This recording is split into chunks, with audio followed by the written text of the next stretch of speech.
know. It's very like it's a Zen. Yeah. It's how we decompress from our Mondays. Yeah. Yes. Usually I do a whole minute so I can vibe a little bit more. Yeah. Get in the headspace. Hi, Rebecca. Hey, Erin. Fancy Hi, seeing you Lisa. here. Fancy seeing you here Monday night. Where else would you be but Tears? That's what we say. I agree. Literally, where else would we be? No. Yeah. Literally. But no, thanks for joining us this evening. Super always fun when you're on, and I don't know, I'm really jazzed that you're here. This week going into Seattle, you're going to be there, so I'm really excited to feed off that energy because Erin and I are not going this week. Sad face. Yeah, but it's all right. So many conflicting emotions. So many Yes. conflicting emotions. Yeah.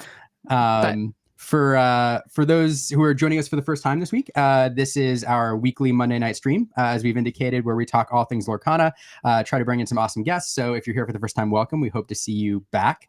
I'm actually, do you mind if I plug our channel early? I usually do it at the end, but I'm going to do it early this time. If you're here and you're watching, we appreciate you heading on over to YouTube, hitting that subscribe button. I'm really bad at plugging ourselves, but it means a lot and we appreciate it. So thank you so much for being here. And please consider subscribing.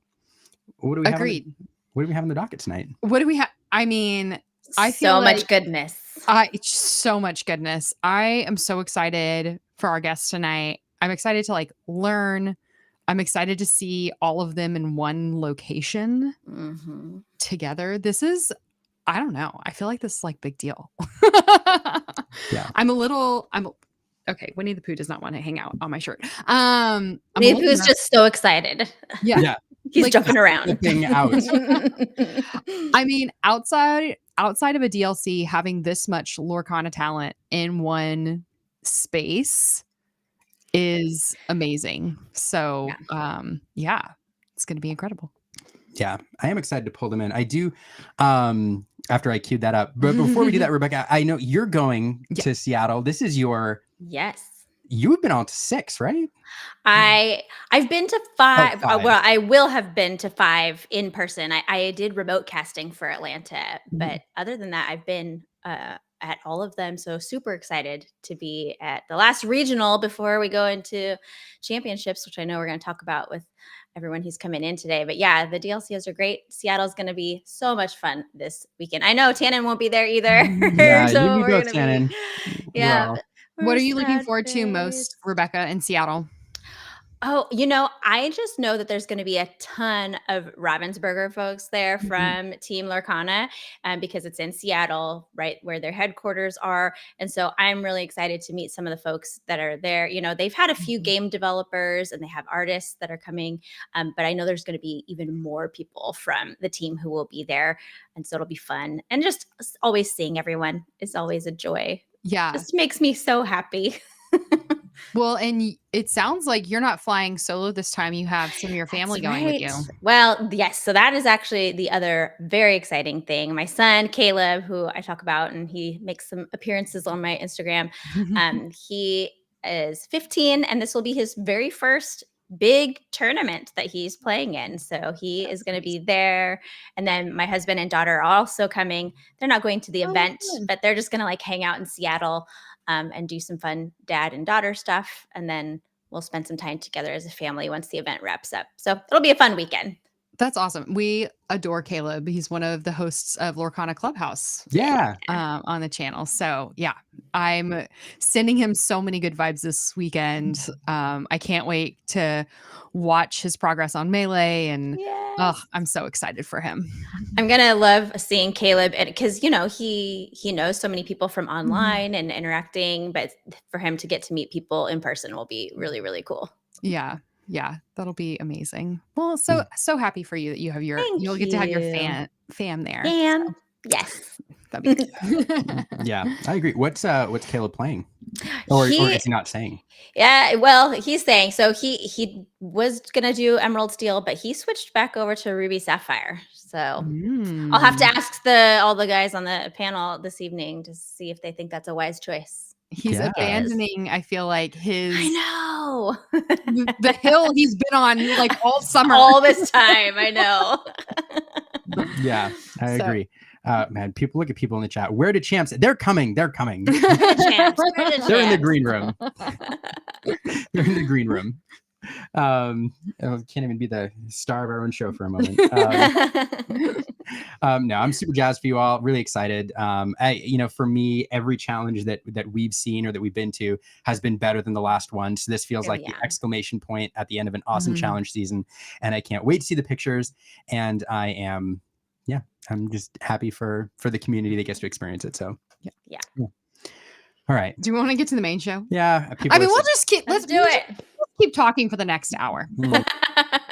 People be like, and chat goes crazy. Well, I don't know. Should we bring everyone in?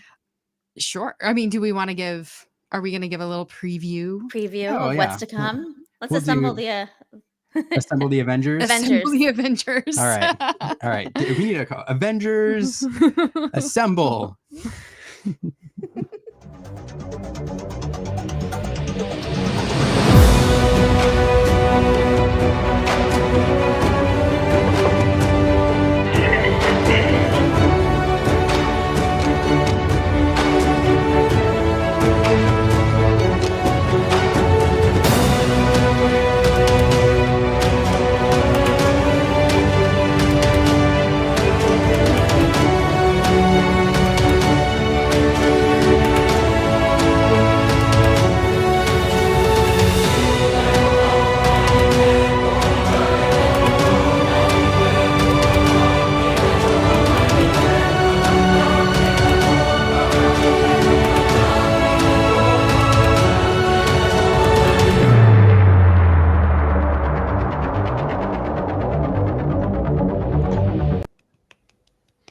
That's like the coolest thing we've ever done on this show. That was a sick video. Good production.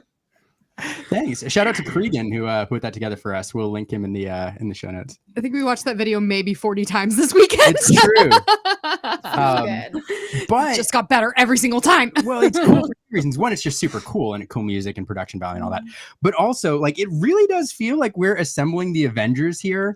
When we had this crazy idea and I was like reaching out to folks, I didn't think we'd pull it off. But thank you all for agreeing to make some time this evening and kind of celebrating the last Lorcana challenge by being here together.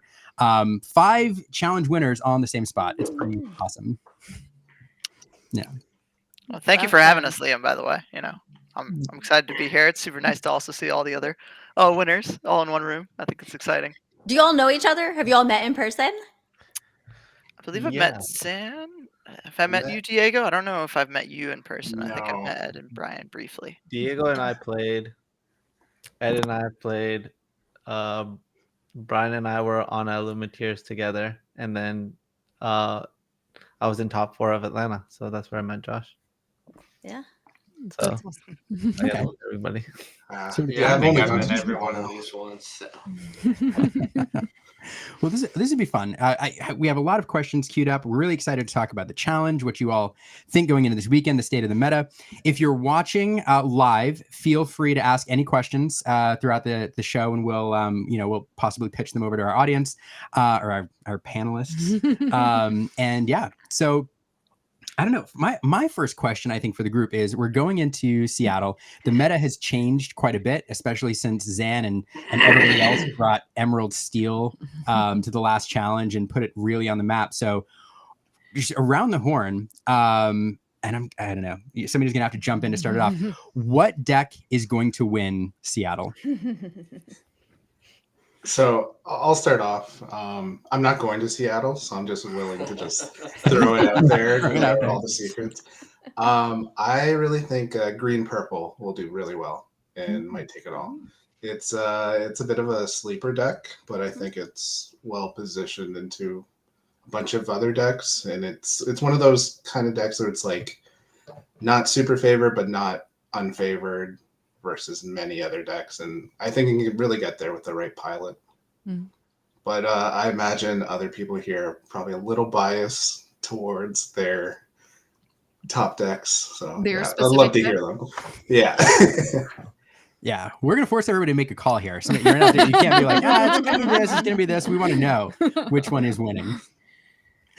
So okay, so Emerald Amethyst there. I mean, I have to be the most biased person, so I mean, you guys can probably guess what I think. Green Steel.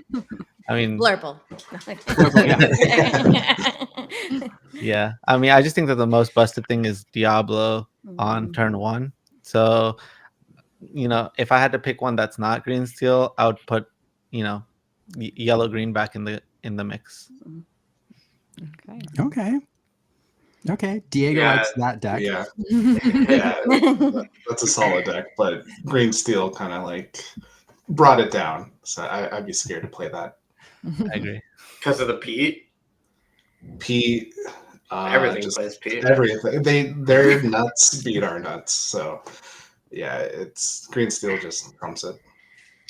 Yeah, I was 3 cards off of Zan's list in Vegas.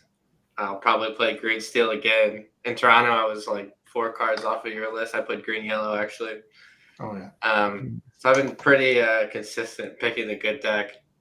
I'm just playing Green Steel again, but if not that, then probably Red Blue. Finally, I mean, eventually it has to win something.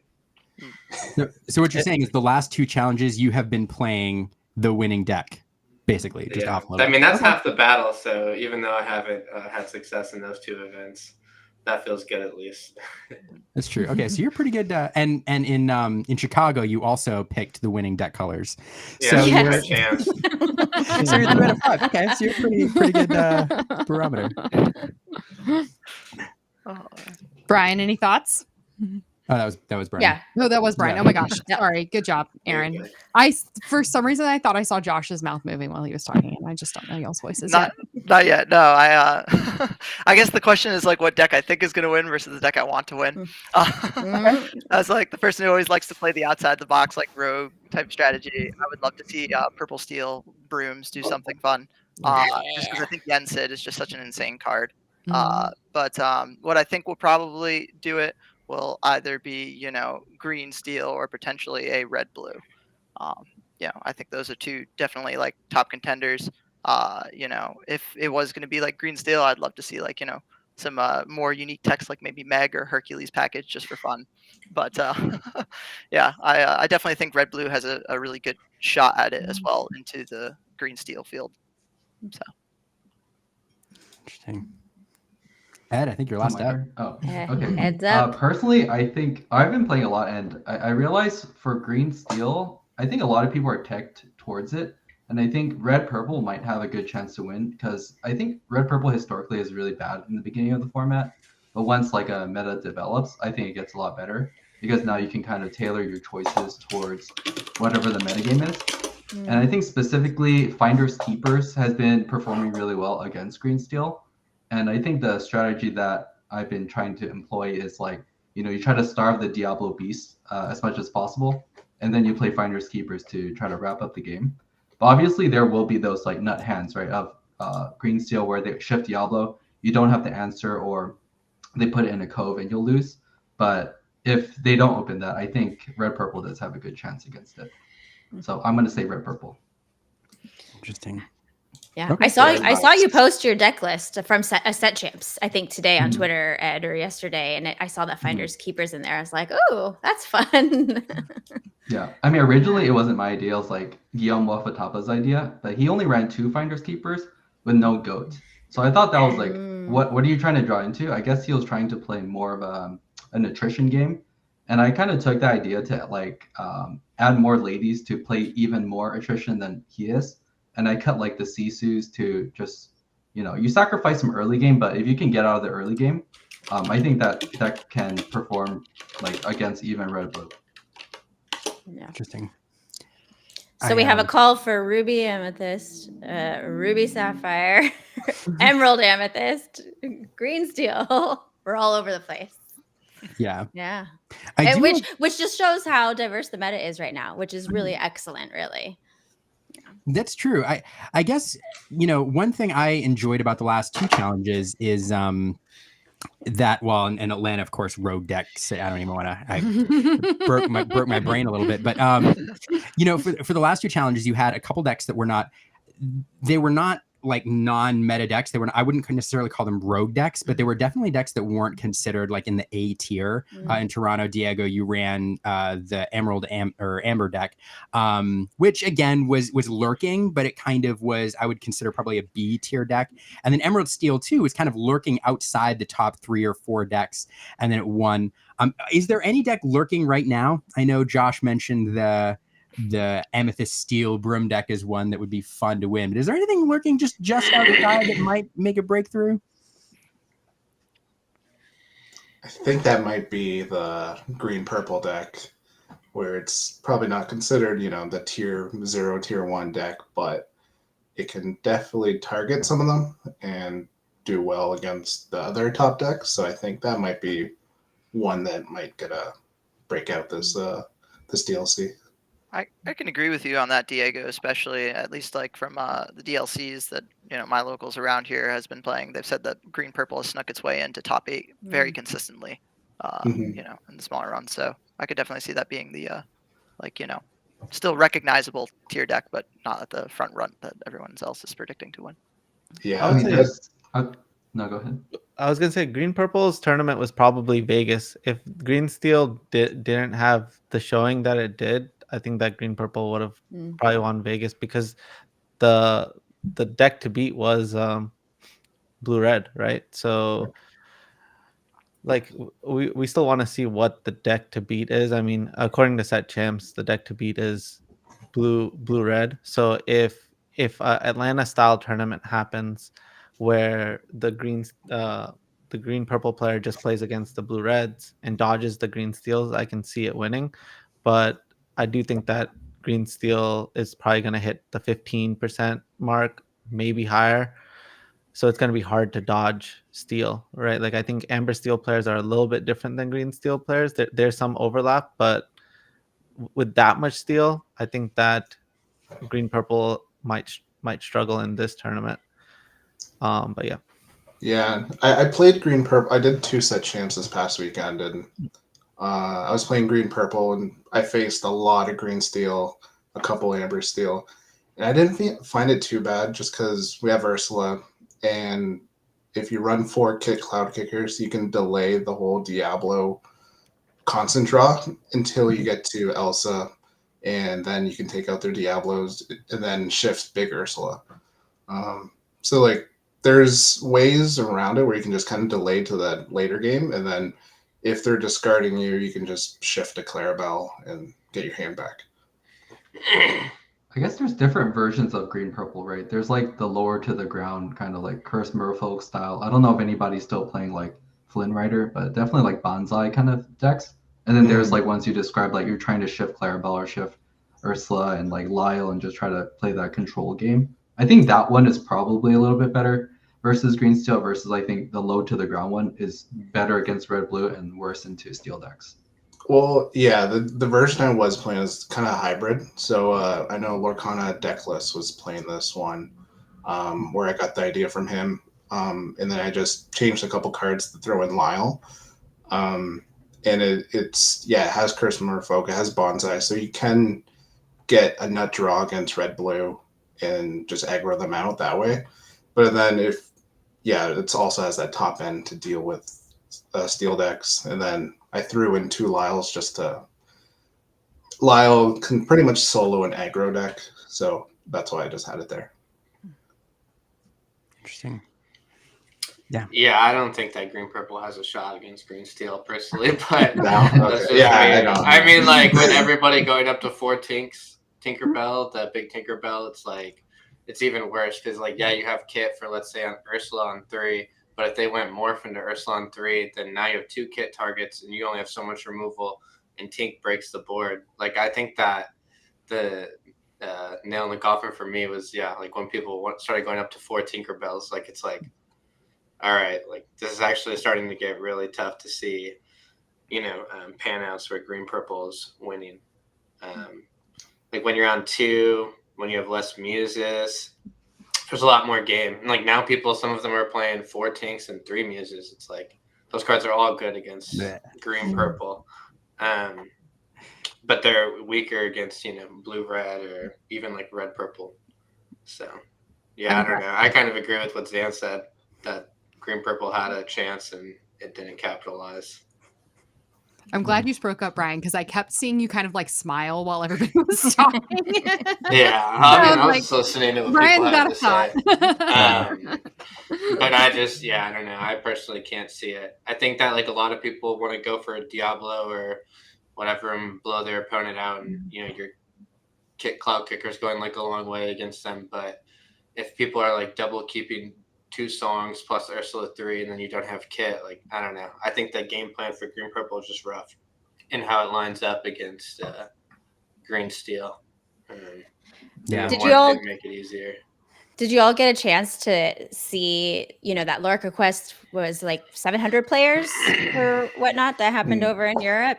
And I was looking at the results because I know Emerald Amethyst did pretty well. There's actually 2 that made it to the top 8. It was not a bad showing for Emerald Amethyst there. So it'll be curious, to see how it does in Seattle this weekend. But you know who won the event? I was trying. That's true. Yeah. Help!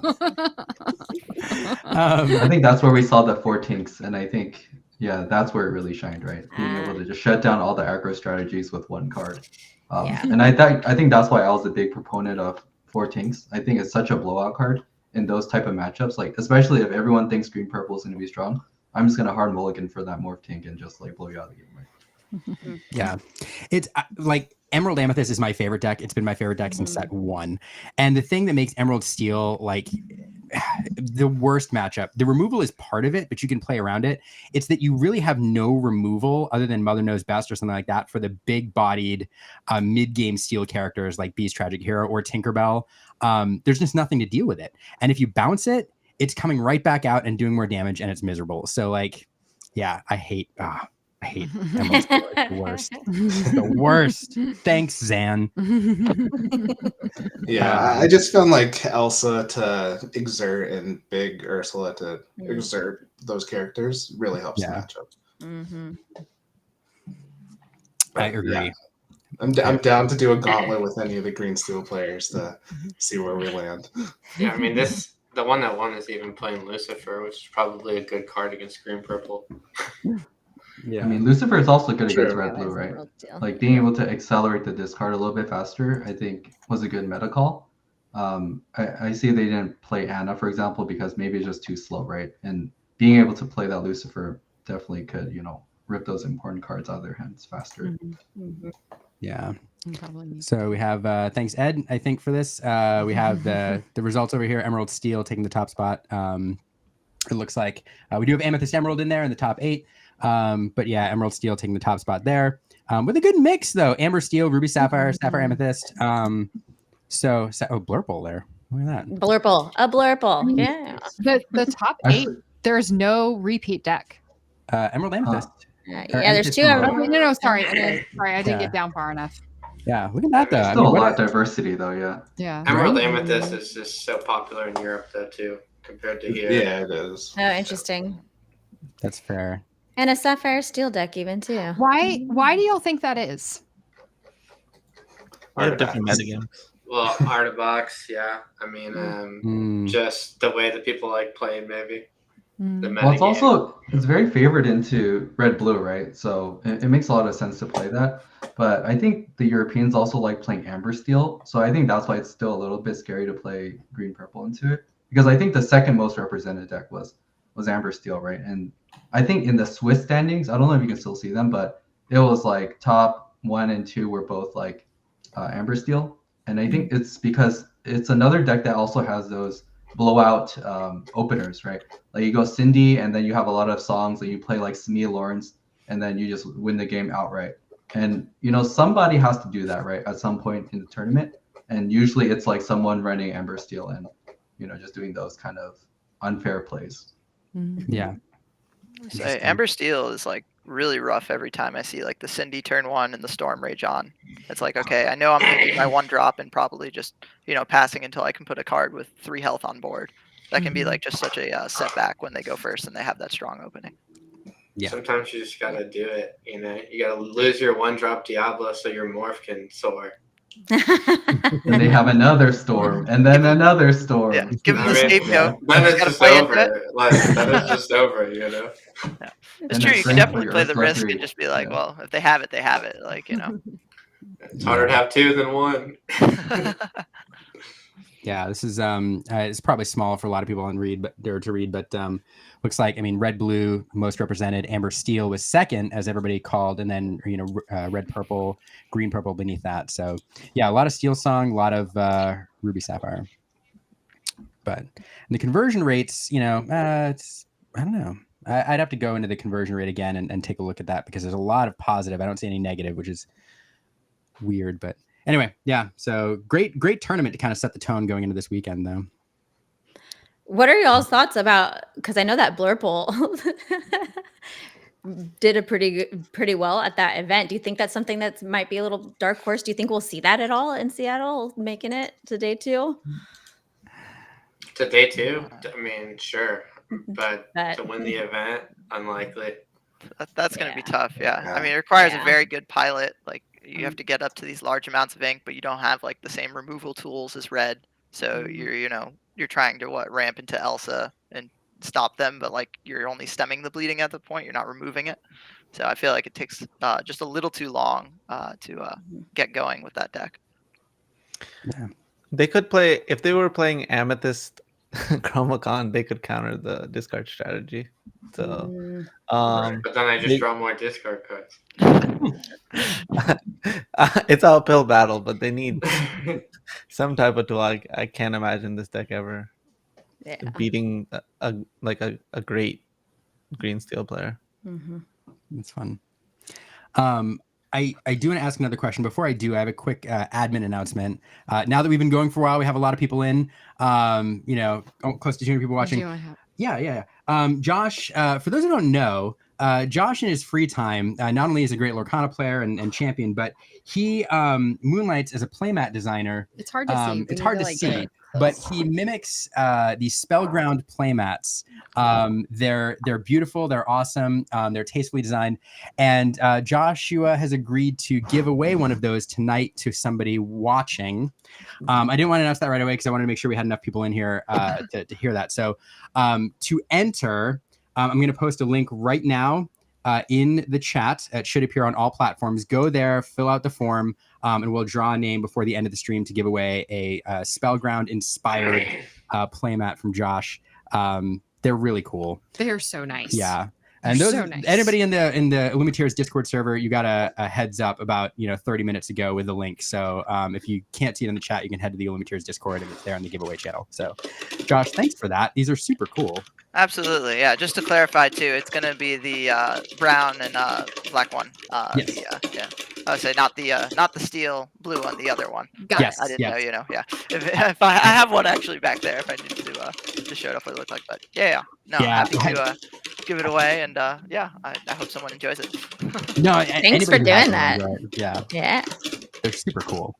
Yeah, anybody who's been playing TCGs for a while, especially back in the 90s, knows the Spellground mats are like classic, and yeah. I mean, I am new to TCGs, and I remember when we first met Josh and he told Liam about his mats. Liam did it like backflip. So now we own one. Yeah, and we've gone from 2 to 18 to 21 responses on that. So the entries are going through the roof. So anyway, thanks, Joshua. That's pretty awesome. Absolutely. Yeah. I think the funny thing about those mats are, I remember there was a time where everyone wanted like the neoprene mats, right? I think those were more exclusive, and then everyone just had like a cloth mat. And then all of a sudden, like the entire market was flooded with neoprene mats. And then nobody wanted the neoprene mats, and everybody wanted to go back to like the cloth mats, right? So I think it's really funny that like people like to go like retro eventually, right? Like whatever is old becomes cool again. Mm-hmm. I bought a Spellgrounds in like 2009, 8, and then I sold it in like 2014. And when I started playing Lorcana, I was like, dang. It's like, I think it was like 200 when I got rid of it, and now they're like 3,000. 1994. Oh yeah, you're talking like at least probably $2,000 for a mint one. Yeah. I need a mint gray blue. Yeah, those Yeah, those Are decks classic. Are we able by the end of the show? Can we place a link to Josh's like storefront? I think. Oh yeah, you can just link my like Facebook profile, and Okay. then that way anybody who's interested in one, feel free to message me. I'm happy to. Like I said, I respond very quickly generally. Obviously not right now, but yeah, I always check my message requests. So if you're interested in one, feel free to hit me up, and yeah, you can provide them a link, I guess, to my profile if it makes it easier. Awesome. Super cool. Yeah, no, I'm excited, and we'll make sure to draw that before the end of the show. If I can figure out how to do the random number thing, we'll figure it out. But anyway, so getting back to Seattle a little bit, we did have a question earlier, and I almost don't want to ask this question because I don't want to sell anybody short. There's a ton of great players in there, but is there anybody you all have your eye on who's going in with perhaps a spicy deck or a competitor that we've seen a number of different times?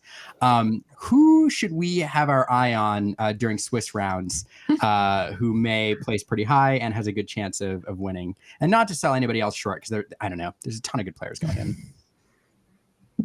Present company excluded. Dinkane Pham, I'm sure you guys have had him on the channel before, right? Yeah. Mhm. I mean, he was a solid Yu-Gi-Oh player. I still watch his updates constantly, and yeah, he pilots red blue very well. So yeah, that would be my answer. I'll say Kendall. No, I'm not. Yeah. Mm-hmm. Actual no, I'm not. Actual no, I'm not. Mhm. Yeah. Yeah. Mm. Yeah, Kendall, one of the we did have somebody call out Amethyst Ruby or Ruby Amethyst. I always say it backwards as a deck to watch, and Kendall is probably one of the best pilots of that deck, if not the best. Yeah, It's between him and Ed, right? I mean, before Ed went back to red purple, he was the only red purple player. Yeah. Present company excluded. Yeah, that's true. That's true. Fair. Yeah, I'd probably go with Dale Bolito. That's a good answer too. Yeah, that's a really good Dale. one. Yeah. Shout out to Dale, who's watching in the chat. How is he? I don't know what Zach Bivens is playing, but I'm sure it's going to be great. He's always playing something spicy. So Always bringing the spice. Nobody ever knows what Bivens is playing until yeah, right. We also have some European. Oh, go ahead. Sorry. I was going to say, I think what happens usually is somebody is really, really proficient at a deck, and it just so happens that that deck is the best deck of the format. And I think that's one of the reasons why Diego won in Toronto, is because I think at the time, green-yellow was definitely the best deck of the format, like hands down, and he was by far the best pilot. So I think that's why it made sense that he won, right?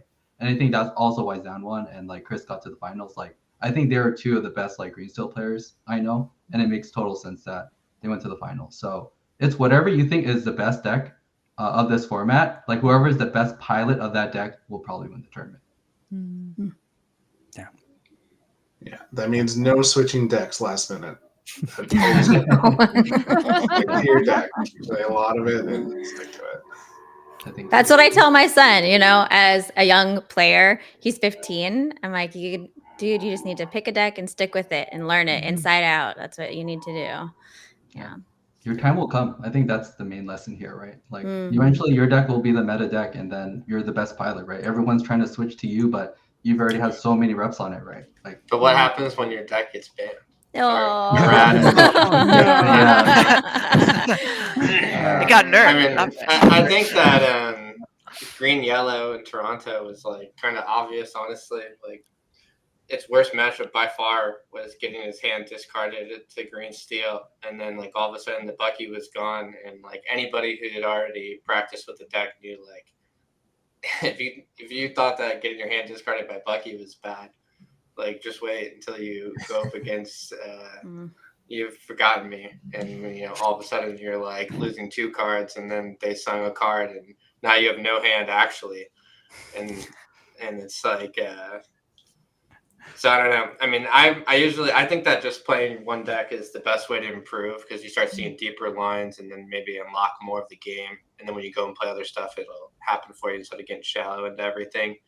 But there's a time and place to also know when maybe the deck you want to bring isn't the right choice for the event. So I'm gonna say a little bit of the opposite. So in Atlanta, I top forward with Amber Steel. Then Toronto, I played red purple, I top 64'd, and then I won with green steel.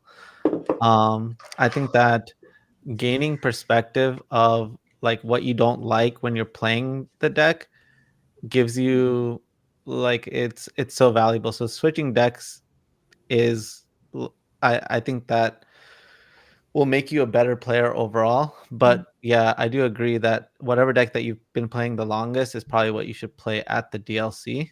But it doesn't mean that like at your locals you shouldn't be switching decks to gain, like that's the only way you're going to learn how to like what makes that player uncomfortable against a specific matchup. Like I haven't played blue red yet. I haven't felt like it was the right choice at any of these tournaments. But I still play it at my locals just to understand like what are like the weak points, what I don't like to see against myself. So yeah.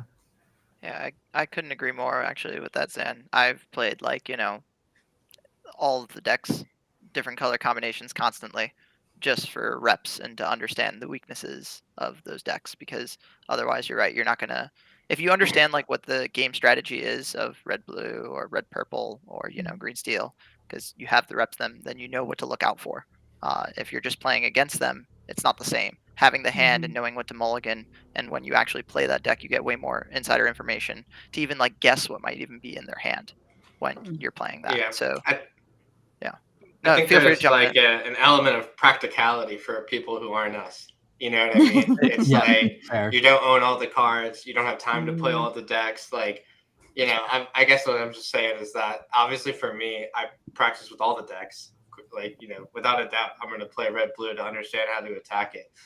But I think for most people, they can't just like swap between decks. And I just think, when people are just starting, it's really easy to be like, oh, my deck is bad. But there's so much left for you to learn about the actual game. And if you focus on just swapping decks, then you can kind of put off actually, developing like your skill set, I guess.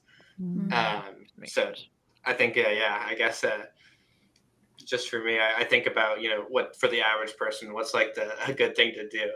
But if you have enough time and you want to be a sicko at Lorcana playing every deck, will definitely help you. Why are we really big? Yeah.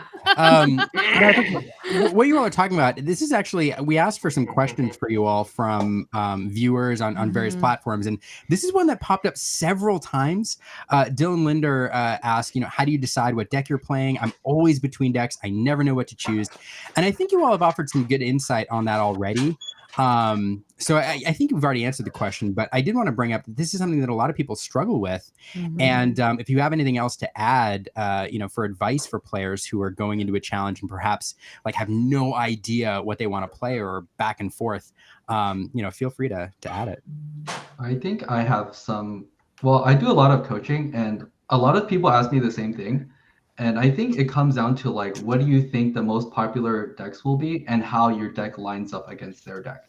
So I think one like easy way to think about it is, how does each deck's, like what are each deck's openers, right? For example, red blue's most common openers like Popsicle, Tipo, Grandma, Maui, Medusa, for example, right? And like, how does your deck line up against that? If you just play a bunch of small things and they get blown up, then you'll lose the game, right? So you need to think about each deck's like individual kind of openers, and then how does my deck line up against it? If it doesn't line up well against the top decks, you're probably not going to do well, right? So you can start eliminating the quote unquote not good decks from your arsenal, and then start adding the decks that you think will actually line up well against the common openers. That's an interesting way to look at it. Yeah. That's super helpful. Yeah. I want somebody to make a chart, like like a visual, I think I'm gonna make a video about that. I think that's a good video idea. I think I'm kind of working on something like that. Like, all the decks do have common openers, right? Like, it's actually a finite thing you can kind of chart out, at least the first couple turns, right? It's kind of like chess. The first couple turns you can kind of map out, but obviously after that is like, basically, I would call it heuristics, where it's like each matchup has like a goal that it's trying to achieve. Right, like when you're playing like red blue versus aggro, the aggro strategy is just to like quest as much as possible, right? And it's like, how do you get to 20 and you map out your turns? And the red blue's goal is to try to control that and make sure they don't get to 20, and then eventually you play your characters and quest. So I think that would be like a good way to think about the game. It's like, how do your openers line up, and then what are your goals like after that? Mhm. And then once you do that, you realize that red-blue ramp into Hiram or having Diablo is really good. Yes. Yeah. Like, I think that's the best example, like for like the people that are playing red, blue, or green steel. Like the most common opener is like, the pop, T-boat grandma or Hiram thing. And then the Diablo's opener is like Diablo, shift Diablo, right? So step number one, always have like an answer for Diablo. And then step number two, you can draw with Hiram, right? Like if you can just follow those two basic rules, you'll do much better like red, blue into green steel, right? Got to keep the brawl. Hope and pray you draw it. Hope and pray you draw the brawl. Or some people are doing like the ice block Sisu thing, right?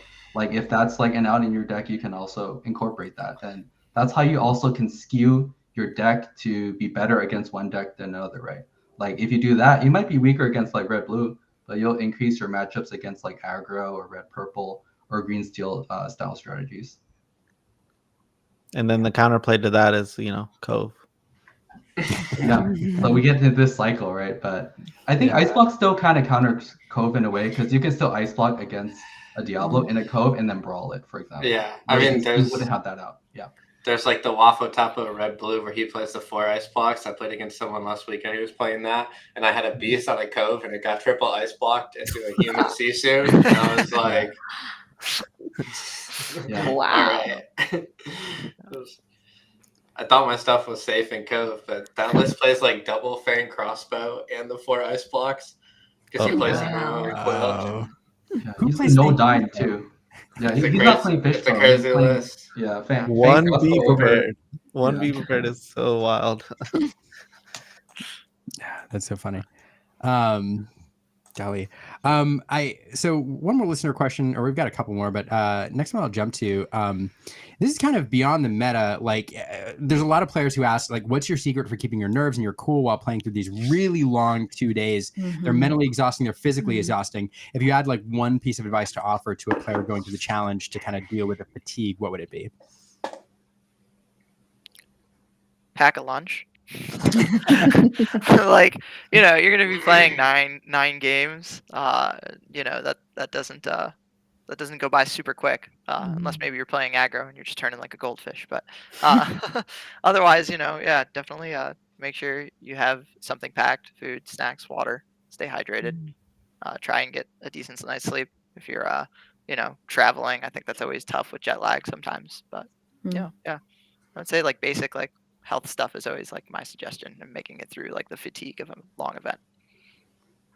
I think it's also just like practice, right? Like if you play a lot in these kind of high, quote unquote high pressure scenarios, you'll eventually get used to it, I think. Like, before you play on camera, of course your first time is going to be real scary, right?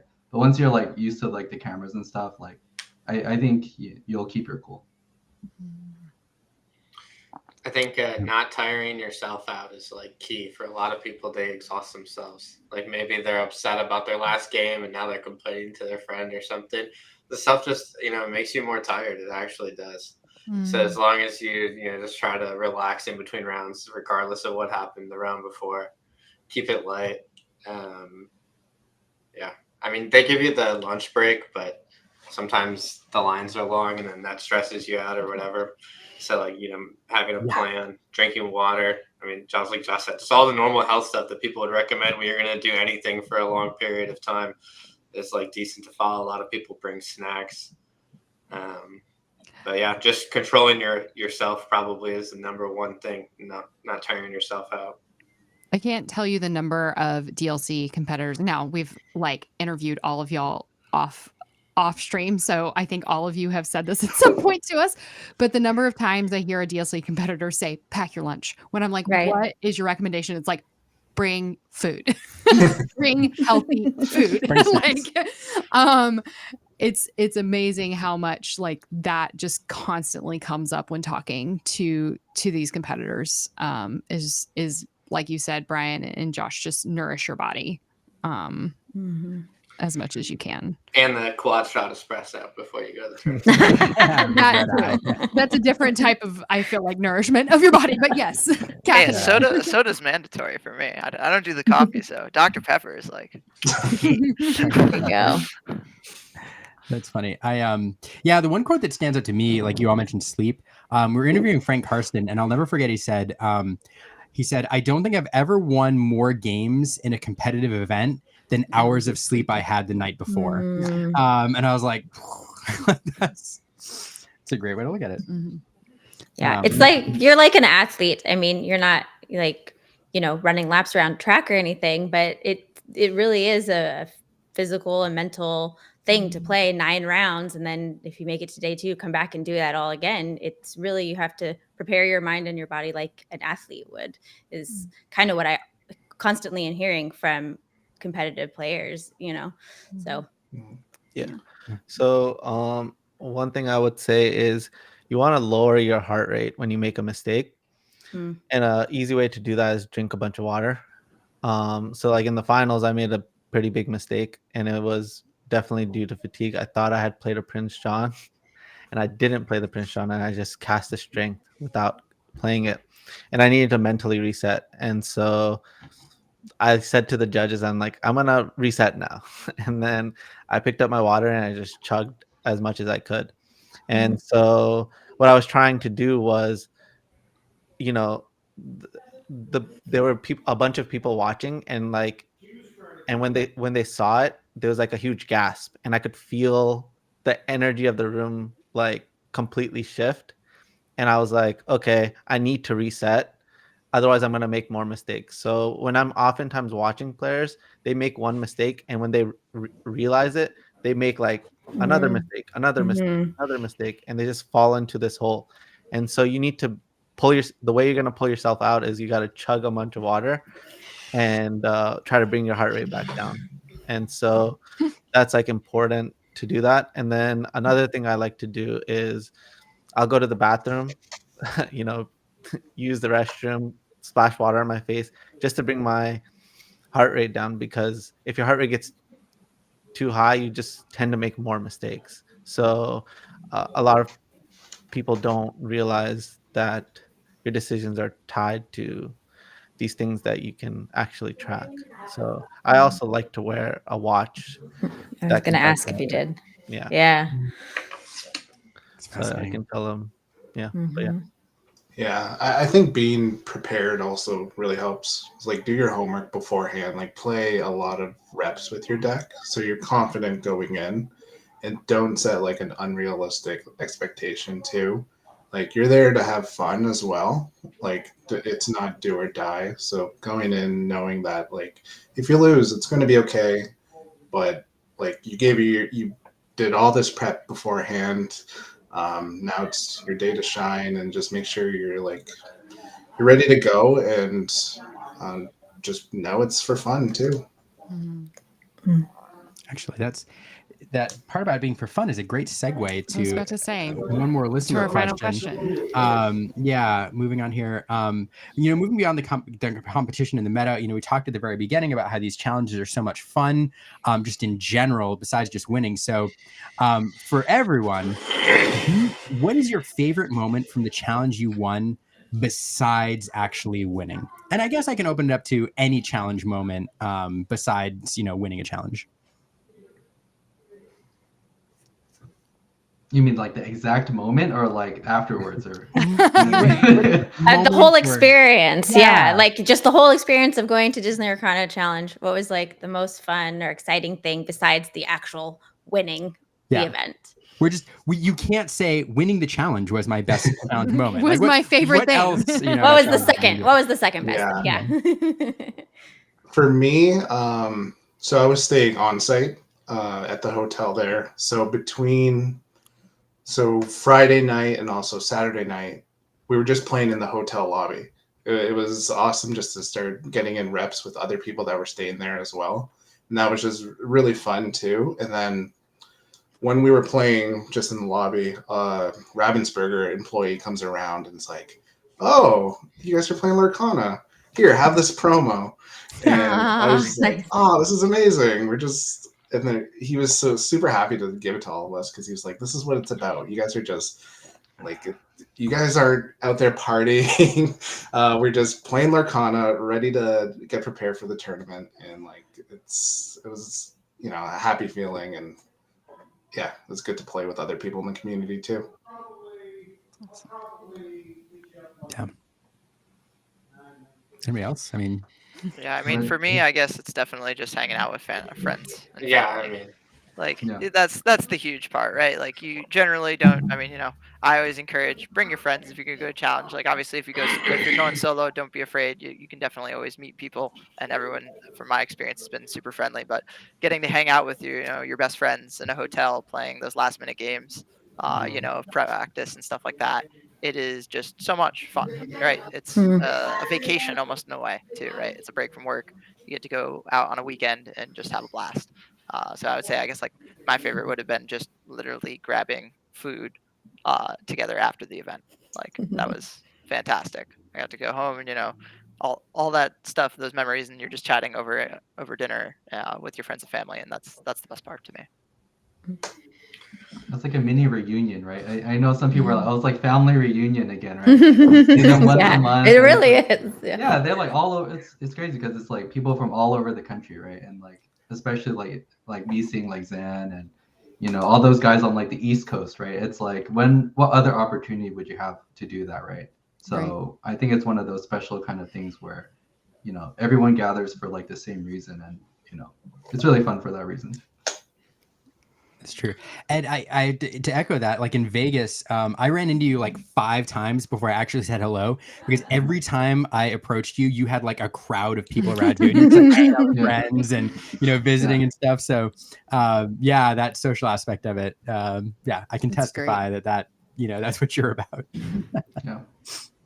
I mean, talking to people and meeting up with people in the community and other players or people who've watched you play, I mean, that's easily like the best part other than winning. I mean, there's no way around it. You could try to be really specific about a certain interaction you had or someone you met, but then you'd be discounting all the other ones. And like, honestly, I just enjoy meeting people. So yeah, I would just agree like wholeheartedly. Yeah. I loved meeting everybody. My favorite part of Vegas though was as soon as I would finish my feature match, I would come down and like I got to be a fan by watching other people play, even though I was still in the tournament, and that was just really cool. We were just like all, like whenever someone top decked it, everybody was just like would be like what, and it would just be like it was just so sick. I really hope they do that in Seattle because like the movie theater experience of watching matches is just super sick. Even if I don't do well, I'll be there the rest of the day. I think one thing they need to fix though that I think EU has it right is like I think they do need some headphones or something, because I think it actually does impact the play. Like when, for example, like, I remember when I top deck like Be Prepared or whatever, people went like crazy, right? And then it's like you don't want, like, I don't know if that's like pros and cons. Do you want the competitors to be affected by that? And I want to say no. So I want to see going forward, like having some kind of closed off from the audience experience and have the viewing in a different room or something like that. Yeah, I guess I was lucky in that aspect because I didn't. Ours was like super closed off and was on a delay, I guess. So we didn't. They didn't even announce it until our match was fully over. Yeah, so the stream wasn't even like cooking like that yet. Yeah. The yeah, I mean, this is like I came from Hearthstone, and that's like obviously more of an esport. So there's like this huge debate. It's like, is it enough to put somebody with a headphone on? No, most of the time, not even. Like the Commander headphones that you'll see sometimes in esports tournaments, they were like hard to find for a while. They're like over $300 each, and then they're like, okay, but people sometimes still hear through the headset because the crowd goes so crazy. And then it's like, okay, well, now we need soundproof booths. And it's like, okay, well, that's expensive. So only some of the events have that. Well, and even those events and the other events with headphones, they play white noise into your ears so that you can't hear anything. But you can still see people in the crowd if you like happen to look and they like make a reaction, right, when your opponent draws something. This is hard solutions because everything costs money, and like you could put everyone away in a room, but then they feel like they're far away, and like you kind of want to be able to like see them. So yeah, I don't anticipate that it's going to be an easy problem to fix, but you can definitely try to mitigate it as much as possible. You don't want to have to do this, but most of the time in person, the display on the actual screen in the venue is delayed, or something like that, so that it feels a little disconnected then, because if I wait and like pop off, you're going to know that I won, but it's going to be like behind. So, you know, sometimes the players have to be in on it. Yeah. But yeah, it's just a tough problem to solve. I don't know. Can I ask you and Rebecca what your favorite moments were besides actually casting at a DLC? Probably the same thing everyone else has said, you know, being in a room with 1,000 or 2,000 other people who all love this game and are there to have fun and hang out with each other and be with their friends and play Lorcana. Like it's so exciting. There's just really fun events. Yeah, I mean, macro, it is the community aspect of it. I think it's seeing people like, and walking through the crowd and seeing players that you know and you recognize, or people recognize you. That's amazing. If I had to pick a specific moment, I'm going to say two. One is legit trying to figure out what the heck Josh's deck was doing during the finals. Yeah, I had no idea, and we were told it was an Emerald Steel deck or something crazy, and we went in and we're like, I have no idea what this is doing. That was amazing. But then also, I will go back to Vegas and something everybody else was just talking about, like the moments where plays happened, and the one that resonates with me is when Clara Sear was playing her opponent, and you know they had that moment where they like hyped that be prepared, like the be prepared, it's be prepared or bust. And, you know, her opponent's like, his name I'm blanking on, I was like, Brent, ready, and then flips, and it's the be prepared, and it's like the lightning helix from you know, from Magic. That moment, I don't know, and seeing the whole crowd go nuts and having that shared experience where everybody came together. Like not only people watching, but knowing people at home to be doing the same thing. Like it was a real community moment, and I loved it. I also did Brendan also mentioning for real, probably mentioning when him and I were trying to figure out Josh's deck. That moment was pretty crazy. Anyway, I think that's my answer. I have one final question tied to this before we jump into our trivia, I think, and that is, we've kind of hinted at this, but you all are going to nationals, and you all will be forever. You are going to be, you know, 5 of the first 6, the first season Disney Lorcana Challenge champions. What do you hope to see from nationals? If you had one wish, like that you could manifest for this event, what would you like to see? What do you hope happens? Is everyone just gonna say win or what? Yeah. You read my mind. I mean, win the whole new world. Like, what's going on with that? Right? Yeah, that whole new world card. Like, how many of those are getting given out? Do we even know? No idea. I'm excited for the promos, and that's the worlds, I think. Yeah. Hopefully at Seattle we get some more news. Yeah. Okay, so I guess we'll say we hope we find out what the promos are before now. Okay, that's. I mean, yeah. I mean, I just think that just like everyone else, like we just don't know a lot of the details. But we all want to win. It's a month after EU, which is a little interesting. It'll be a month more with a new set. In general, December is a light month for gaming because of the holidays and stuff. There won't be like this big, you know, like we just had 3 weeks where there's 2 large French events. Like you're not going to see that at the end of December likely, just because it's the holidays and stuff. It's typically a down month. So, you know, other than the EU continentals, which will be a month before, there really I think it'll be kind of like there's online play and stuff, but I think it'll be a relatively new, fresh meta for us, even with honestly, the month delay might even help differentiate it more from EU, just because it gives people more time to take a look at the decks that come out of EU. But I'm honestly, the thing I'd probably be most looking forward to is a deck that's not just an improvement on a previous deck doing well in the tournament. Damn straight, Brian. Damn straight. Josh. Like I'm good at the decks, and I enjoy playing green steel a lot. Don't get me wrong, but like, I hope in the future that there's a place where I'm not playing Ursula 3 with the 3-cost songs and the Diablo anymore, because I've been doing that for half a year. And I do play other decks, I know, but like either way, even red blue, it's just a little bit faster. Red purple is just a little bit more efficient. Amber steel is just a little bit better. So hopefully something completely new. Mm-hmm. And now for something completely different. Wait, I want to say one thing before we go to trivia. So I know in the infographic of the winners, we're supposed to get a trophy from Ravensburger, but I haven't heard any of the winners. Have you guys heard anything of that? I talked to Dan about it, and he hasn't heard anything. And then when I asked the PPG guys, they were like, "Yeah, we'll send you one." Yeah. So last time I spoke, at least to I believe I don't remember who, Rebecca. I'm trying to remember the name of the person. It's slipping my mind. But anyway, one of the PPG organizers and stuff like that in Ravensburger, they had said that they were wanted to improve the quality of them. And for me, I'm always like, hey, if it's going to be a better, nicer desk trinket, I'll take it. I'll wait. I'm sure, they'll probably, if I had to guess, just give them all at Continentals, right? Because ideally all 6 people who won will be there. But yeah, that's what I was told essentially, is that they weren't happy, I guess, with the quality of the ones they had printed, and they wanted to print better quality ones. So looking forward to it, though. I would love to see it. We should all say something in Seattle. So it's put into motion by the time Continentals comes around. Yeah, I don't want to say too much, but I'm sure, I've talked to people about it. I have no doubt that we'll get our trophies.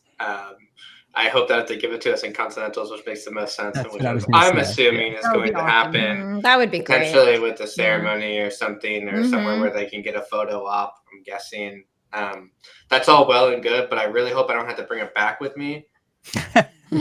Shatters Are you just gonna walk around Are y'all just gonna walk around Continentals with your trophy and sit down and talk to your opponent and just set your trophy down? Just don't mind my trophy here. Just do you mind if I put this here? Will it distract you at all?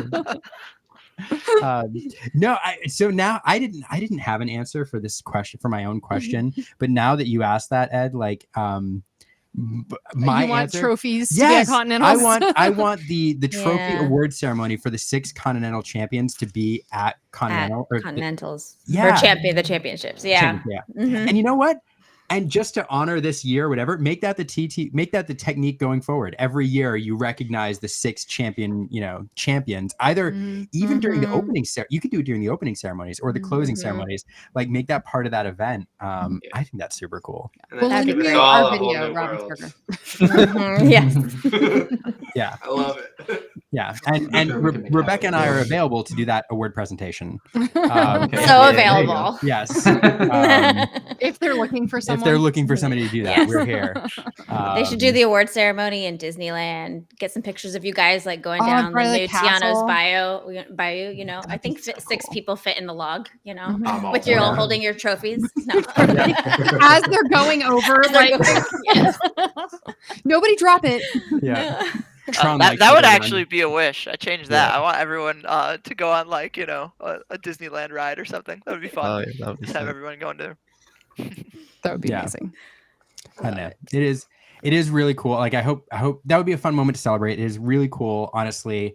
And this is gonna sound cheesy, but surprisingly emotional for me having you all in one spot and seeing you all together, because connecting with you all and seeing you achieve this amazing thing throughout the season, at these individual events and tackling these individual challenges, was pretty cool. And seeing you all together as representatives of the entire first year of Lorcana, basically, with how the meta's developed over time, is really, really neat and kind of special. So this stream is special for me, and seeing you all together at Continentals would be pretty amazing. And I hope that's something that we can, that Ravensburger will facilitate. So, all right, I'm not gonna cry. And with that. Are you all, so we're at an hour. Are you all brave enough to brave the trivia? To brave the trivia gauntlet? It's a team effort. Anything about Disney. Team effort. Yeah, it's a team effort. I don't know anything about Disney. I only play the game. It's a team effort. Well, Ed, you're gonna learn about Disney tonight. All right. Let's do it.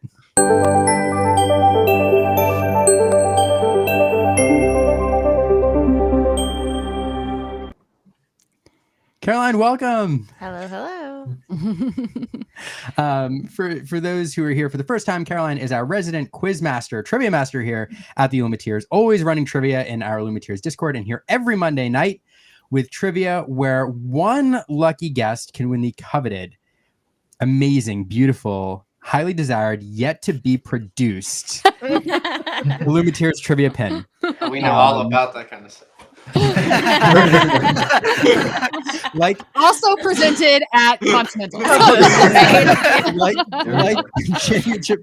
We're in good company. Like the championship Robin's trophy. Burger is going to get through the opening ceremonies and be like, and now for the Illumiteers trivia pin. That's true. Like Robin's Burger, we wanted to up the quality to make them really good. So, anyway, Caroline, what do you have for us this evening? So I'm cognizant of the fact that most of you, rather than being hardcore Disney fans, are people who have migrated from other TCGs. So I promise at least some of these questions have to do specifically with Lorcana rather than all being straight Disney trivia. So That was very kind of you, Caroline. That's true. Since we have all of the champions here tonight, I thought we would do something themed a little bit around each of your decks. So I went back and watched all of your final matches, and each of these questions has something to do with the final cards that you played. So let that guide your answers if that helps you at all. I don't know how your memories are. I'm sure Zan's is pretty fresh in his mind. It's only been a couple of No, weeks no, since I really Vegas. don't remember. There was a blur. Right. As a part of this, Caroline, are you going to tell them what the final card they played is? Some of them are, some of them that's the answer. So Okay. we'll We're start ready. with the first question. What character from Brian's winning deck has almost the same amount of screen time as the titular character of the film it's in, but his name is never said? I think I So know. it's supposed to be easy. Yeah, Is this I think I know. Is this supposed to be Diablo? It is Diablo. Let's go. Diablo's name is never said. Yes, in never Sleeping said. Beauty. Mhm. I missed it. Who said that? Was that Brian Was said that that. Brian did. Just- Brian. Yeah. You know, it's not just about being able to play the deck. You got to understand the lore. That's true. Yeah. Be the character. You have to be Diablo. On that note, I have two, and one. We only award one trivia pin per stream, so you all have to decide who the MVP Who is. the and MVP you all, was. Yeah, I you feel all like get it's gonna be so that's Brian. Brian with 1 point. The trivia champion, as it were. The other note is thanks for Rebecca for pointing it out in the chat. This is your last chance to enter Joshua's Playmat giveaway. I just posted the link again in the chat. Please enter only once. We can see if you enter twice, and we will eliminate you if you enter twice. So this is your last chance. We'll do the drawing after trivia. Anyway, sorry, All right, Caroline. moving on. Ursula was the last card that Diego played in his winning match. How many different Ursula cards do we have in Lorcana? Ooh. 11. Not so specifically named Ursula, not like cards that she's on. Ooh, all right. I'm gonna go with 7. 5, 6. 6. Deceiver. I can only Deceiver think of Ball. 6. Deceiver, Deceiver. Vanessa, big Yeah. crazy Ursula. There's the Vanessa where she's like on the throne. I forget what she's Yep. The called. bride. Ursula, The bride. Yeah. Does that? Oh, do both of those count? And then there's the power hungry. Power Oh, good one. Farm set one. Yeah. Farm set one. 2-drop challenge +2. 2-drop challenge +2. Yeah, the purple one. The one with the trident. Oh yeah. Yeah, Yeah, that's a John Lauren card. That's a John Lauren Oh card. yeah. Oh, and the John Lauren. Oh, wait, that's Deceiver Ball. Yeah. No, that. But Zan guessed 7, and we're still wondering. So there's It's not not 7. You're very close. There must be 8 then, because there's the. You already counted Seaweed. There's right? 3 Seaweed- purples, Yeah. right? There's the Purple. 2-drop, 3-drop, or no, there's more than that. There's 4. Yeah, the 2, 7, And, And the the 3 and the other 2 7 in purple. That's Wait, Maybe does there's Vanessa 8 count? then. Does Vanessa Yeah. Yeah, because she's called Ursula and the sub name is Vanessa. So she counts. Wait, if you use Definitely Hades, you know the 4-drop Hades, would you be able to play that Ursula?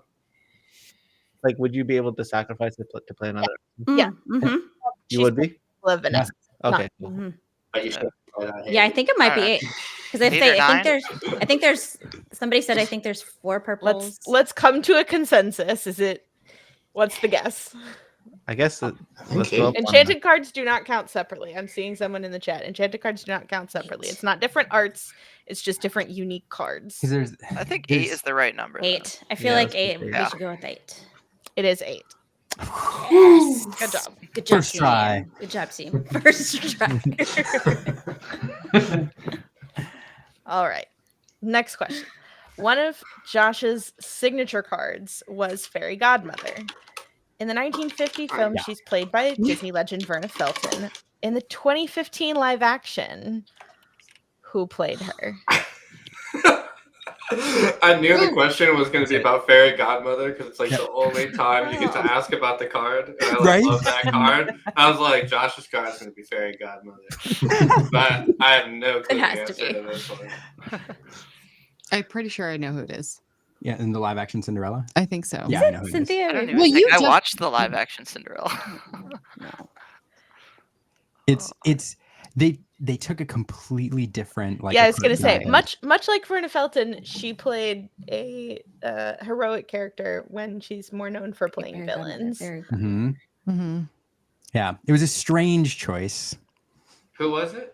Oh, Strange- I a think Strange yes. choice. Okay, Someone, I see it. someone and in said someone it in chat is helping you out. Yeah. Helena Bonham Carter. Yes, There you that's go. right. Yeah. That's Helena right. Bonham Carter, also Yeah. known as Bellatrix Lestrange from Harry Potter, or Mrs. Oh. Lovett in Sweeney Todd. Okay.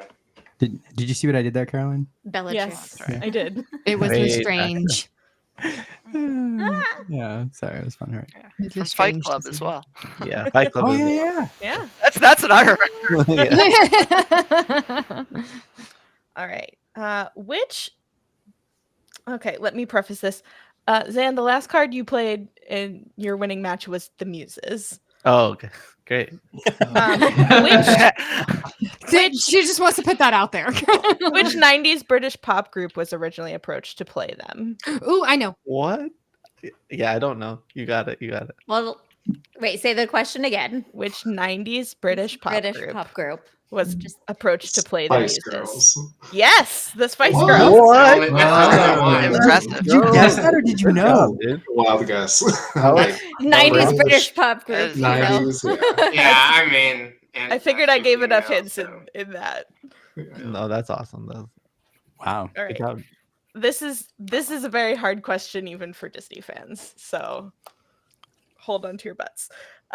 Queen's Castle was a key part of Ed's win, which is the home of the magic mirror. How many times did animator Wolfgang Reitherman have to try and animate him before he finally got the face right? The face in the mirror. Yes, the face of the mirror. I'll tell you, it's more than the Ursula cards that we have. 9. Yes, actually, it is 9. Bravo. Well, There we go. that was anticlimactic. Wow. It's Rebecca's more a good than test eight. taker. Wow. Yeah, he did it by folding like his cells in half, so the face actually looked like folded, like made of paper almost. So he like used origami in his animation, Oh, which is interesting. wild. Fascinating. Yeah, it is interesting. Wow. Cool. Wow. Is that it? That blew my mind. Yes, Rebecca. that's all 5. Y'all got it. Wow. Woohoo! Lock Good it job. Yeah. Wow. All right. You all learned need to something find- new during trivia today. I too. know. 9. You almost always do. That's true. Ed, did you learn something new about Disney? Nothing functional, but yeah. Functional. Is anything about Disney functional though? It's just for fun. Did you learn what the But, final yes. card you played in the challenge was? Because that, I mean, Wait, what was the final card? Was it Castle? I don't know. It Actually. was Castle. Oh, was that? You Oh, moved. You was. moved a bunch of stuff around, but it was Oh, Castle. that was an accident. I probably didn't mean to do that. But yeah. funny. It's like the Muses is the final card, but like that card is a combo card with the next card. So it's like you played it and the game was over. The next card because you lured, I'm guessing. Yeah, I would have never guessed that's the last card I would have guessed. Well, now you know. The last Fairy card I Godmother remember wasn't my last card, was it? I don't even know. It's my Yeah, it was. Fairy Godmother, the little Fairy Godmother was your last card. Last card. Okay, yeah. Yeah. I was like, yeah, that makes sense. Oh. And I was like, like, I didn't think the big one, but one yeah. of your middle cards and like a bajillion cards like in the middle of the game, and just, so you all have to decide who gets the pin this week when they finally come in. You do have a vote from R&B in the chat, who says Brian due to his initial answer. I think so. I'd vote for Brian as well. Yeah. Diablo. Sure. Yes. All right, so Brian, we'll add you to the list. I'm going to write it on this piece of paper here that I will probably lose, but remind me when they come in. Steven's watching. Steven's also in. Steven has been keeping track for Steven's you. in London right now, like in England. So, Oh, thanks, Steven. I love how you're just like back. shaming Ed with this comment, like hanging out Oh there. no! No, it's all for fun anyway. It's fun. I mean, would you rather win a Lumineers trivia or like a Disney Lorcana challenge? So, like, I feel like- Obviously, the pin. Trivia, Poison character. clearly. That doesn't feel any shame. But yeah, shout out to Steven and anyone who's watching from the UK or EU time zones. Like, thank you. Also, Katie from the Lore Keepers Inn popped in a few minutes ago. She's in Tokyo right now. Oh my goodness. that is true. It's crazy. Yeah, thanks to everybody overseas. Wait, are we calling it? I think so. So we do have one more little contest before we wrap up here, and that is the Playmat giveaway. So we have 64 entries. Aaron, you're going to run a random number generator here. We've exported these to a sheet. Go grab the actual playmat too, so people can see the one that I'm giving away real quick. Oh, cool. Yes. Here, what you should do is you should hit it 3 times. Okay. And then You just go down. Well, yeah. To that number. Well, I know. I wanted to blank out people's email addresses though, because I thought that was uncouth. Okay. To show email addresses. I don't know if that's can see. Oh, cool. Yeah. Yes. Fancy. What's the name of that one? Brothers from Another Mother. That's the one that R&B has, I think. Yes, as we show it is the one he also has as well. So yeah, that's the Brothers from Another Mother. It's got a lot of fun Easter eggs and details. Very soft, plush. We can see the spreadsheet. Yeah, I brought it up for full disclosure, but I blanked out last names at the end. But here's the list of people who entered. The green is because you share a first name with someone else, because I'm trying to make sure that somebody didn't enter twice. Yeah. Nobody did. Oh, there's a Caleb on there. All right. So Aaron, hit that 3 times and then show people what it is. Okay. Yeah. So wait. Oh, okay. Just hit 3 times and show people. 1, 2, 3. Number 21, which would be number 22 on the list. Number 22 on the list is Brittany Robertson. From the Lorcana Muses podcast, I think. Oh, there we go. All right. Well, hey. Congrats, Brittany. Congratulations. And if you like these playmats, again, feel free to reach out to Josh. I know he produces them every now and then and has some available. So absolutely. Yeah, and we'll post a link in the show notes, as well as there are links to everybody else on the show tonight's Twitter feed, because that's I think the best place to follow a lot of you, except for Josh, because I don't know if you're on Twitter. Yeah, I'm not. I'm not like very active on it. I'm much more active on Facebook. Yeah, Brian, you're also not super active on Twitter, but you're there, so maybe. Yeah, We'll see. sometimes, but Sorry, yeah. next year. Well, we'll make sure there's links to where you can follow all of these amazing players in the show notes if you're watching. So with that, I just want to go around the horn real quick, ask for any closing comments from anybody, anything you want to say going into Seattle Challenge. And I don't know, Brian, I think we'll start with you because you're top right to me, and then we'll just go around. Any closing thoughts going into Seattle? Yeah, I'm curious if the other people think that Red Blue should play 4 or 3 brawls for Seattle. We'll start with that. 4. Brawl 0. And Red Blue. I think in Red Blue specifically, when do you want to play Brawl is my question to you. I'll take your answer at 0. Seems a little ambitious, but I think it depends on your game plan, right? Like if you can ramp to like Medusa or like B prep or whatever, then that's like one way to do it, right? Versus you can take a break in Brawl and then like ramp up. So I mean, it's probably 4 though. To be honest, like sometimes they have the shift. It's either 0 or 4. It's 0 or 4. Zero or 4. It is very 0 or 4.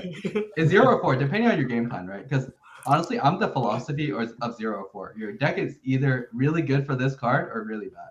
So it's like if you really have a brawl simple. game plan. Tin Yeah, if it's a brawl Naveen game and plan, Amber then it's Steel fine. for Decandia, huh? You either play 4 or you just play 0. Either good or bad. That's binary, right? Yeah. What about you, Diego? It's all in or nothing. Yeah, I think 4, sure. Zan? For the 4, 100% 4, dude. 4, the card's inkable. Like, Yeah. I'd also play 4. That's all I have. Sure. I'm just trying to win an argument against a friend, you know? Like, Trying to prove a point. I need some real bulletproof opinions here. I mean, if 4 other Lorcana Challenge opinions don't like win you the argument, I don't know what will. Like, Well, 1 wasn't getting it done, so I just figured I'd get 4 more opinions. There you go. Great way to source information about y'all's decks Yeah. you want to play. unless like Steve Miller's in the chat and wants to like weigh in with a contrary opinion, I think you may win this one. This is a great way to win an argument, though, against a friend, I have to say. That is true.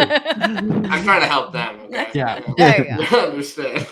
Brian, I you ever want to like win another argument and like convene the Avengers again? Like, let me know. Council assemble. I do have Council of Champions. a question for all 5 of you is when you're at a Disney Lorcana Challenge, do you mind? I know that there are players that are out there that watch you guys and are like, they like look up to you as like almost like celebrities, you know, in a sense. And some people are really nervous to come up and say hi. Do y'all mind if players that are there at the event come and say hello to you? Because I think people are really nervous about that sometimes. But I know it's yeah. Not even a little bit. There you go. So Yeah.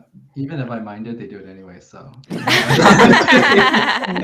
I think that's part of the fun of it, right? Of winning. Yeah. Like, you know, you get your name out there and like, you know, everyone's really excited for you. And I think it's really nice to meet people like along the way that are like-minded, right? And I think it also gives you an opportunity, right? Like some people that are shy may never go up to talk to anyone, right?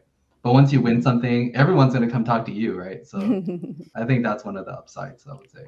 yeah. I think that's a great question. Rebecca, I should have asked you first. Do you have any like other closing questions for our guests before we go around? No, I think we've chatted enough. I just thank you all for sharing your experience and your brilliance. I have a question. Oh, Caroline has a question. Who's going to Seattle of y'all? Oh yeah, who is? Hand raise? Everyone except Diego? Oh, Josh is not. going either, yeah, Okay. unfortunately. Okay. So Work. 3 out of 5. Brian. So yeah. we could have a repeat champion. Mhm. Could happen. I mean, think it's that- really pretty hard to win wild. these tournaments. Yeah, it's very, very statistically unlikely, I would say. Yeah, that's true. But, you know, Having seen the statistics, yes. yes. Yeah. Ed, what are your closing thoughts? Anything going into Seattle? Yeah. I think in terms of like we talked about the numbers, in terms of like 3 or 4 brawls, I think a lot of people like recently for some reason want to go over like 60 cards and just like jam everything in their decks for some reason. And I am of the opinion that that is wrong. And I am a purist, 15 times 4 enjoyer, as it were. Like if your deck doesn't fit on 2 lines on ink decks, it's not a valid deck. It's wrong. But I think it's like there's definitely an opportunity cost. I think people forget. It's like when you add a card to a deck, you're actually removing one from it as well, right? So the way I kind of think about it is like, you know, your deck is like sand, right? And then each matchup there's like a tube, and then you kind of can pour each, you know, tube with some amount of sand, and you know you can't just fill up all the buckets, right, or all the tubes with sand. So you have to take your wins somewhere and losses somewhere. And I think people forget that, where it's like, oh, let me just add more cards into the deck. It'll like, you know, win me this matchup more. But you're actually taking away from another matchup. So yeah, that's my kind of spiel. Interesting. And Ed, you do coaching, right? Not like officially, Oh, okay. but Okay. I mean, I kind of do, right? Like a lot of people approach me and ask me for coaching, and I say, okay, sure. Like if I can fit it into my schedule, I do. But I mean, I guess if I get enough interest, like I know some people approach me for like Metafy, and like I might possibly explore that. But I think coaching is also very helpful in terms of, you know, developing your own game as well, right? Like hearing everybody's perspective of the game, and you know, you can also in a way help each other, right? So yeah, I do some coaching like once in a while, but not, you know, quote unquote officially, right? Yeah, fascinating. All right, Diego. Yeah, I would say don't copy the last guy, right? Try to be creative a bit. Don't copy Zan's exact list and expect to do well. People are going to change. They're going to adapt. Maybe you might need item removal. Maybe you might need location removal. So just keep those things in mind too, right? All right, Zan.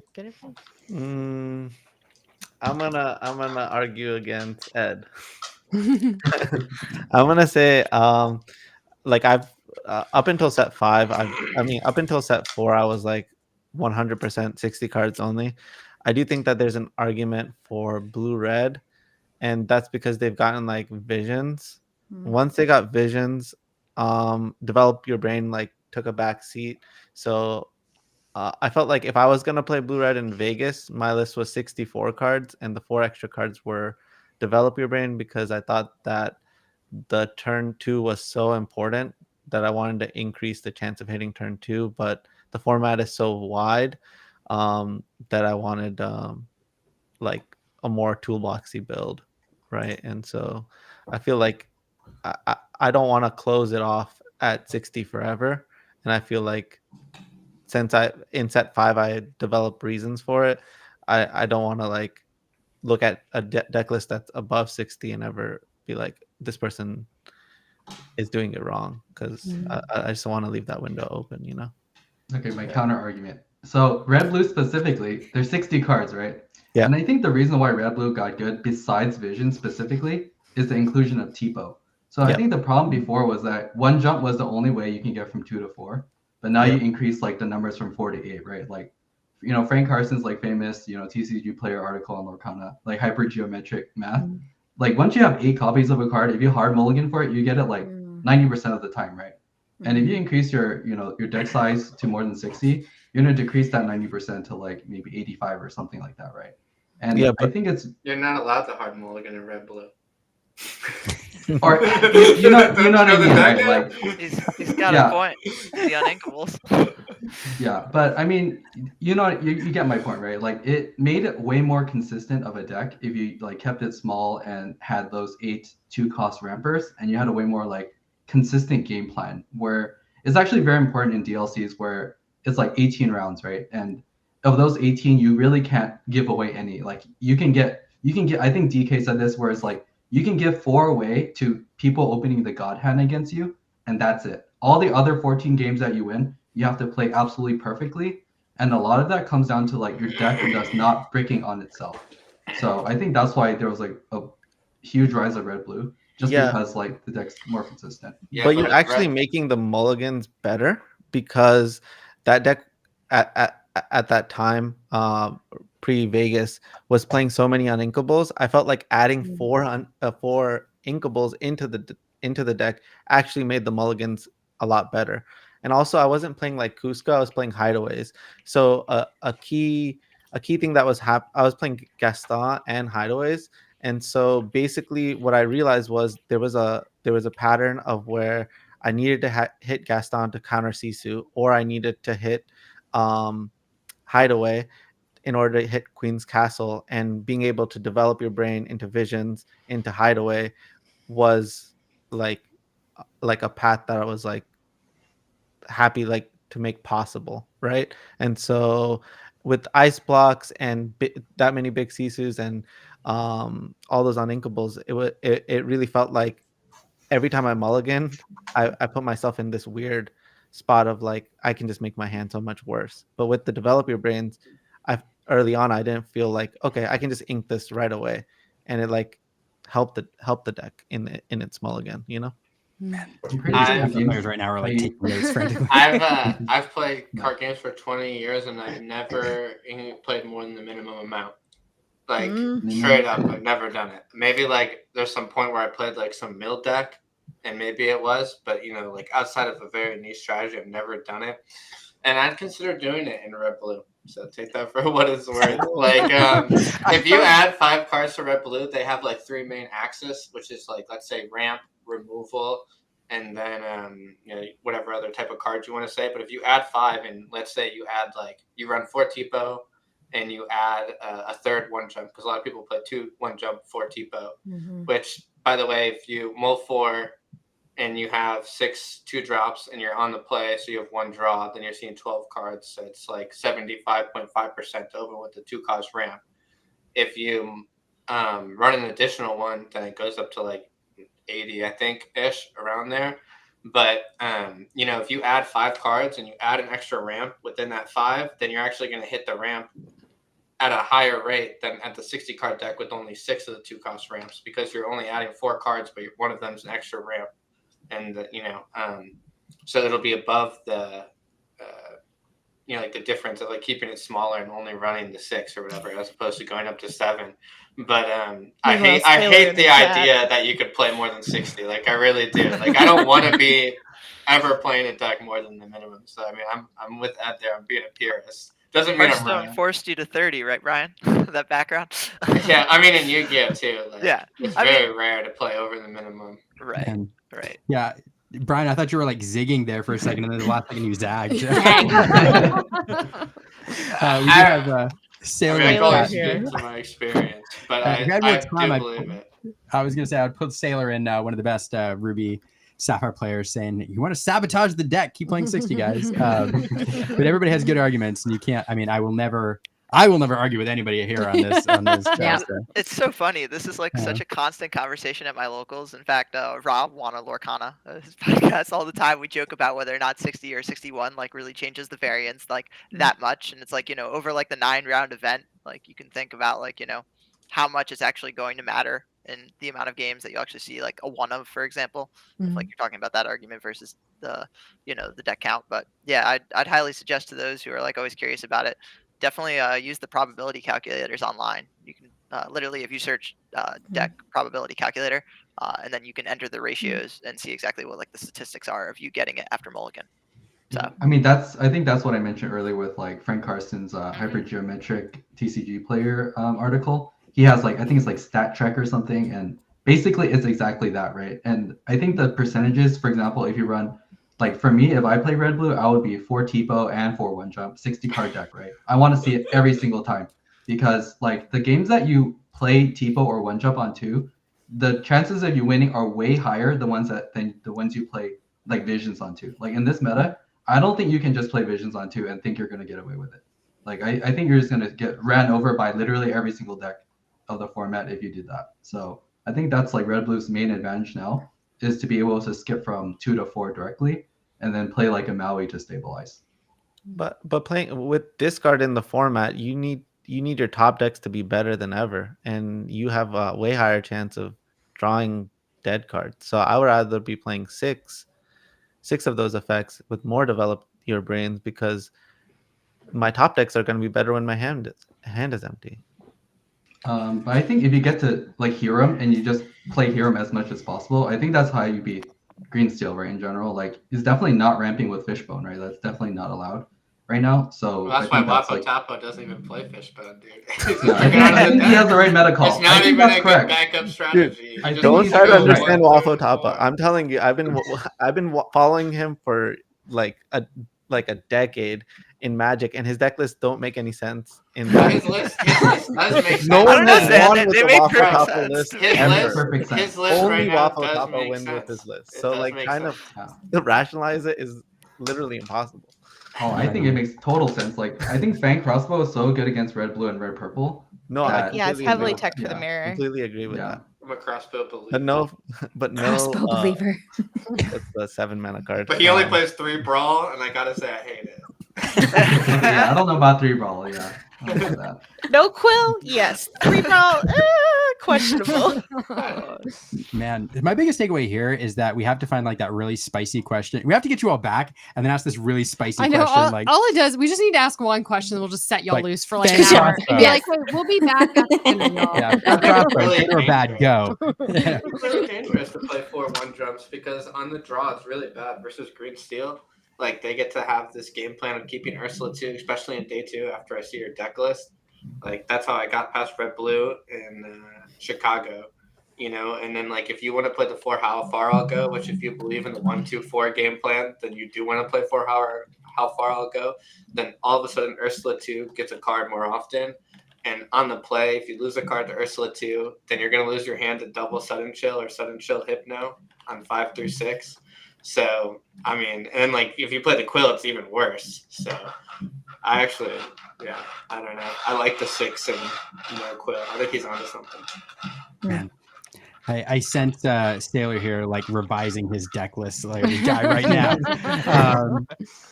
Anyway, great conversation. Josh, we have to wrap up with you. Out of the champions, any closing thoughts? I don't know that I have anything to add. I liked the 60 versus 60, one type card discussion. It reminds me of like when you get around and you have the political discussion at Thanksgiving dinner. I think that's like one of the most fun parts, especially just hearing from the competitive mindsets and all the others. Like it was super fun to hang out with all of you guys. So I want to say thank you. It was just really fun to hear all your guys' insights as well. So, yeah.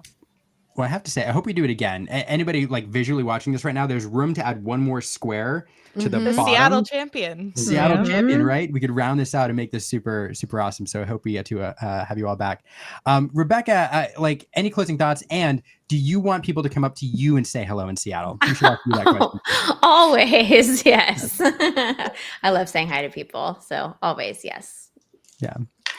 And my last thought, or my last question for Caroline before I ask you what your final thoughts are, Aaron, is Caroline, if people want to play trivia throughout the week, how can they do that?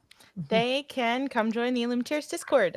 We have been a little lighter on trivia recently because Fergus and I have both been very busy, but we are trying to get back into that.